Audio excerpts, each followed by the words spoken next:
Asthma అనేది ఒక దీర్ఘకాలిక శ్వాస సంబంధిత వ్యాధి. అంటే ఊపిరితిత్తులకు సంబంధించిన ఊపిరితిత్తులో ఉన్న శ్వాసనాళాలకు సంబంధించినటువంటి వ్యాధి. ఇది ఇట్ ఈస్ అన్ హెటరోజినస్ డిసీజ్. అంటే అందరిలో ఒక రకంగా ఉండదు, వేరు పర్సన్స్లలో రకరకాలుగా ప్రజెంట్ అవ్వచ్చు. సో ముఖ్యంగా మనం చూసినట్టయితే దీంట్లో ముఖ్యమైనది 2-3 రకాలు ఉన్నాయి. ఒకటి అలర్జిక్ ఆస్తమా. అంటే ఇది ముఖ్యంగా చిన్నపిల్లల్లో ఉంటుంది.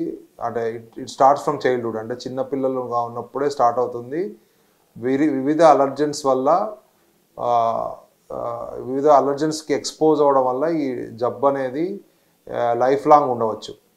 దాంట్లో కొంచెము ఎక్స్పోజర్, ఎన్విరాన్మెంటల్ ఎక్స్పోజర్ బట్టి, హెచ్చుతగ్గులను బట్టి మనకు సిమ్టమ్స్ అనేటివి వస్తూ పోతూ ఉంటాయి. అంటే వ్యానింగ్ కోర్స్ అని అంటాం, అట్లా ఉంటుంది. So one kind of thing is allergic asthma, usually seen from childhood. Second asthma వచ్చేసి నాన్ అలర్జిక్ ఆస్తమా. ఇది ముఖ్యంగా అడల్ట్స్లో వస్తుంది.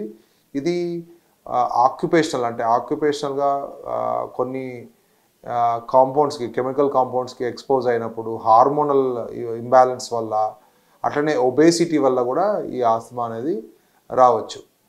సో అలర్జిక్ అండ్ నాన్ అలర్జిక్గా ముఖ్యంగా మనము డివైడ్ చేయవచ్చు ఆస్తమా అనేది. చిన్నపిల్లల్లో అలర్జిక్ ఉంటుంది, అడల్ట్లో ఏమో నాన్ అలర్జిక్ ఉంటుంది.